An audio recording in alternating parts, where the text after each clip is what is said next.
जब तुम्हारे घर में गरीबी आती है, धन की कमी हो जाती है, घर की आवश्यकताएं पूरी नहीं होती है, बच्चों को फीस देने के पैसे नहीं रह जाते हैं, महिलाओं की साड़ी खरीदने के पैसे नहीं रह जाते हैं, मेहमान के स्वागत के पैसे नहीं रह जाते हैं, तब तुमको चिंता होने लग जाती है, टेंशन होने लग जाती है। लेकिन ऐसा क्यों?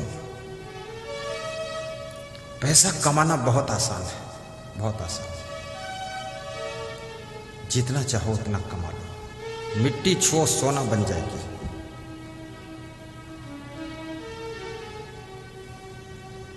पैसा कल तक बताऊंगा पैसा कैसे कमाया जाता है।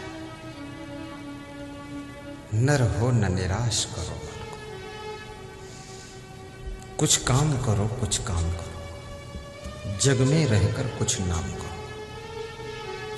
आपको यदि उन्नति करना है, धन कमाना है, धनवान बनना है, लक्ष्मी को बुलाना है, दरिद्र को भगाना है, गरीबी को मिटाना है, महल मकान बनाना है, 4 पहिया की गाड़ी लाना है, बेटी की शादी धूमधाम से करना है, गुरुदेव को बुलाना है, प्रोग्राम करना है, तो पैसा कमाना है। तो कैसे कमाना है मैं बताता हूं, ऐसे कमाना है। बस बता दिया, कुछ नहीं बताया। आपको भी बातों में ऐसा बहका देता हूं मैं। कैसे कमाना है?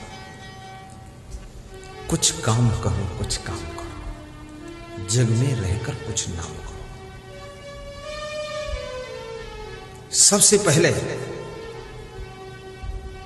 पैसा कमाने के लिए, बुरा तो नहीं मानोगे, बता दो। अच्छा लग रहा है?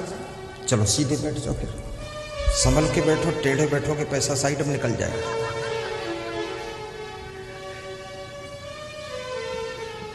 आपको अपने भीतर, महिलाएं भी सुन ले, ढीली ढाली मत रहे, अपने भीतर, बाहर कुछ नहीं, अपने भीतर महत्वाकांक्षा पैदा करना पड़ेगा। महत्वाकांक्षा, महत्वाकांक्षा किसे कहते हैं?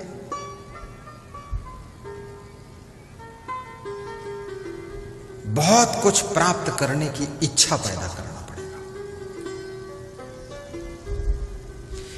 अर्थात अपने भीतर इच्छा शक्ति को जागृत करना पड़ेगा। जैसे इस कांझा बनिया पट्टी के भक्तों ने मन में महत्वाकांक्षा पैदा कर दी कि मुझे राष्ट्रीय संत का प्रोग्राम करना है, प्रोग्राम करना है, करना है तो करना है। तो इनके अंदर तुरंत प्रश्न खड़ा हो गया कि लाखों रुपया कहां से आएगा। तो उस प्रश्न का तुरंत उत्तर आ गया इनके अंदर से, कुछ हम देंगे, कुछ तुम दोगे, कुछ सब देंगे और सबसे चंदा लेंगे और सबको जोड़ेंगे, मोड़ेंगे और प्रोग्राम होगा, प्रोग्राम करना है। ये प्रोग्राम कराने की महत्वाकांक्षा से पैसा इकट्ठा हुआ। इकट्ठा हुआ कि नहीं इकट्ठा हुआ?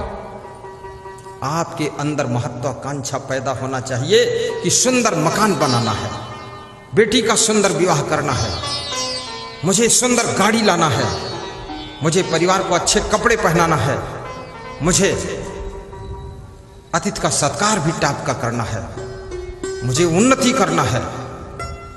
तब तुम्हारे अंदर से तुरंत उत्तर आएगा कि फिर इसके लिए एक करना पड़ेगा। क्या करना पड़ेगा? उत्तर अंदर से आएगा, तर्क उठेगा तुम्हारे अंदर कि ये सब पाना है, तो पाने के लिए क्या करना है? तो उत्तर आ जाएगा कि बिजनेस करो, खेती करो, बाड़ी करो, पढ़ाई करो, नौकरी करो, सर्विस मिलेगी, पैसा आएगा तो सब हो जाएगा। आपके अंदर तमन्ना होनी चाहिए, महत्वाकांक्षा होनी चाहिए, बहुत कुछ पाने के लिए आपके अंदर आग पैदा हो जानी चाहिए, तो तुम उन्नति शुरू कर दोगे, तुम धनवान बन जाओगे। और याद रखना, जिस दिन तुम्हारे अंदर महत्वाकांक्षा पैदा हो जाएगी, उस दिन पहचान तुम्हारी बदल जाएगी। क्या? तुम कहीं पर टाइम पास नहीं करोगे, सड़क किनारे खड़े होकर गप्पा नहीं मारोगे, एक एक मिनट का तुम सदुपयोग करना शुरू करोगे। फिर बहुत देर तक तुम शीशा भी नहीं देखोगे, कितनी महिलाएं 3-3 घंटे शीशा देखती हैं। जब शीशा रोने लग जाता है कि अब छोड़ दे देवी मुझको, तब छोड़ती। 3-3 घंटे।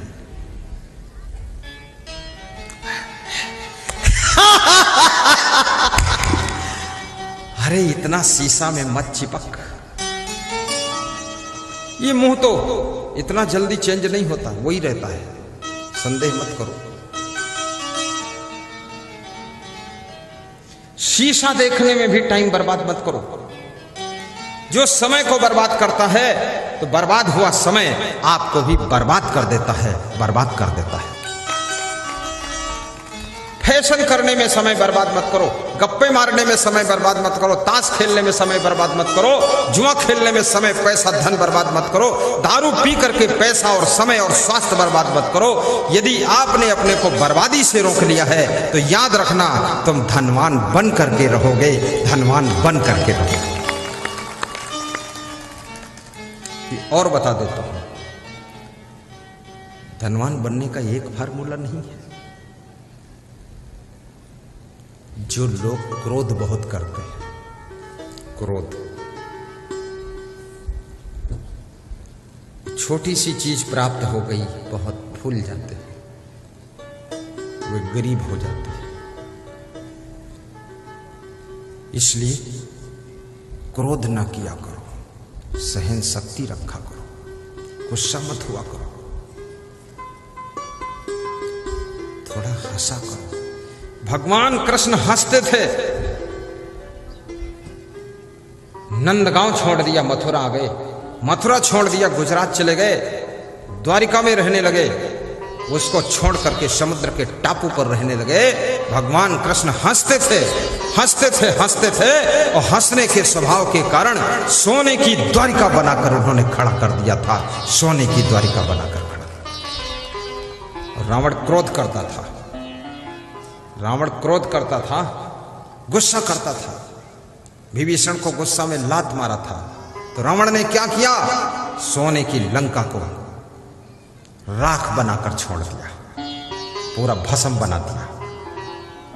इस सोने की लंका रावण की बनाई थोड़ी थी, इधर उधर से प्राप्त कर लिया था, उसको भी नहीं संभाल पाया।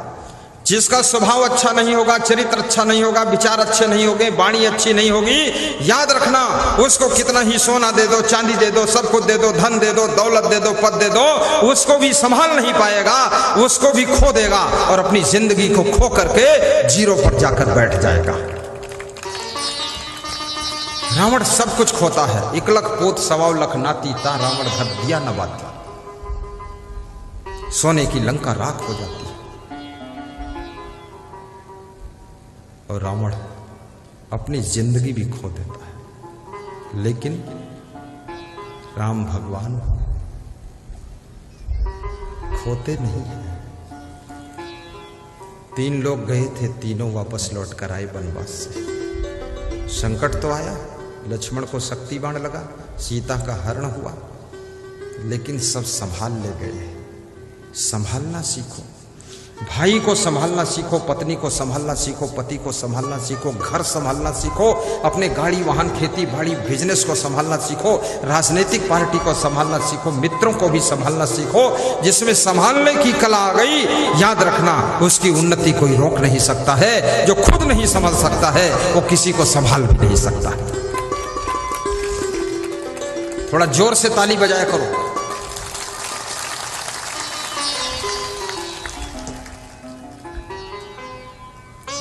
आलस्य करोगे धनहीन हो जाओगे, कभी आलस्य मत करना।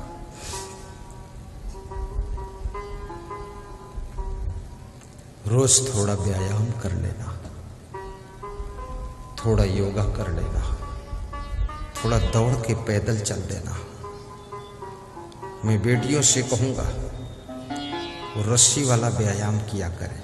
वो रस्सी ऐसे घुमाती हैं लड़कियां ना, उछलती कूदती। ससुराल में जाओ तो अपने थैले में रस्सी लेकर जाओ, लेकिन पति को मत दिखाना, नहीं वो सोचेगा मेरा गला बांध के रगड़ेगी क्या। कोई देख ले और पूछ ले रस्सी क्यों लाई, तो बोल देना दरवाजा बंद करके कमरे का खिड़की खोल के उसके अंदर 15 मिनट कूदा करो। शरीर पतला रहेगा, स्लिम रहेगा, सुंदर रहेगा, बीमार नहीं होगी। अन्यथा पत्नी बनने के बाद कितनी दवा खाती है स्त्रियां, नाश्ता कम करती है, दवा, टेबलेट, टॉनिक, सिरप, इंजेक्शन, और बस दुखी रहती है। कमर में दर्द है, ये क्या कर रही हो? अरे जवानी अवस्था है, तेजो तर्रार रहना चाहिए। बीमारी को आने मत दो, बीमार होने मत दो शरीर को। और हंसा भी करो, छोटी छोटी बात में रोने के लिए मत बैठो। सासू ने कुछ कह दिया, बस उस दिन खाना नहीं खाया, सिर लटका के बैठी है। अरे ये नाटक मत कर।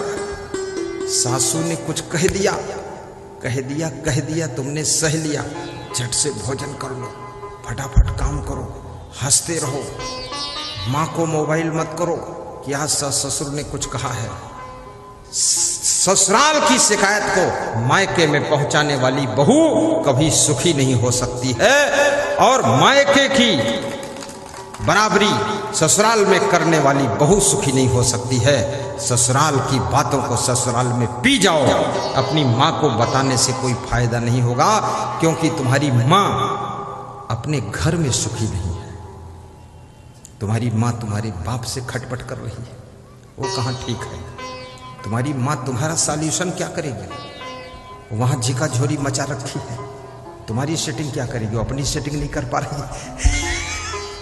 हाँ, वहां बताना ही नहीं है, रोना धोना भी नहीं है। रस्सी पर कूदो, स्वास्थ्य अच्छा रहेगा। खुश रहा करो, सवेरे जल्दी उठ के झाड़ू लगा दिया करो। सासू उठे उससे पहले झाड़ू लग जाना चाहिए। सासू मुंह धोए कि चाय बन जानी चाहिए। सासू पानी मांगे तो चाय पानी दोनों साथ में रख देना चाहिए कि पी लो, देवी जी खुश रहना, दया रखना मेरे ऊपर। बस इतना काम कर लिया कि सासू के पास जितना सोना चांदी रखा है ना, वो सब आपको दे दे। बस ले लो, पूरा खींचो। सासू से क्या करेगी वो? बुढ़ापे में क्या जरूरत उसको है? ले लेना चाहिए, खुश कर देना चाहिए। और सासू के कभी कभी पैर भी दबा दिया करो। कल 2 भक्त मेरे पैर दबा रहे थे। खड़े हो जाओ। ये तुम ही दबा रहे थे ना, ऐसे ऐसे कर। मैंने कहा बस बस बस बस बस बस। मैंने सोचा ज्यादा पैर दबाएगा, मेरा भी सोना चांदी ले जाएगा। बस बस बस बस। मैंने उसको बताया मेरा गुरु है अभी, जब तक मेरा गुरु है तब तक मैं पैर नहीं दबाऊंगा किसी से। ऐसा नियम है मेरा, बना लिया नियम मैंने। 1 मिनट उसने थोड़ा थोड़ा कर दिया, लेकिन पैर दबा रहा था तो मुझे अच्छा लग रहा था। मन तो हो रहा था और दबाते और दबाते।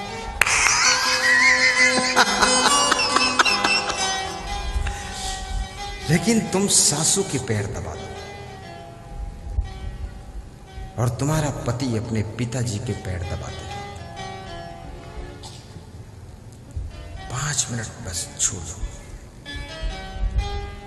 और जिसने माता पिता और सास ससुर का सम्मान किया है, सेवा किया है, और गुरु को जिसने प्रणाम किया है, याद रखना उसकी सभी मनोकामना पूरी हो जाती है। उसकी जिंदगी में न धन की कमी रहती है, न धन्यवाद की कमी रहती है, कोई कमी नहीं।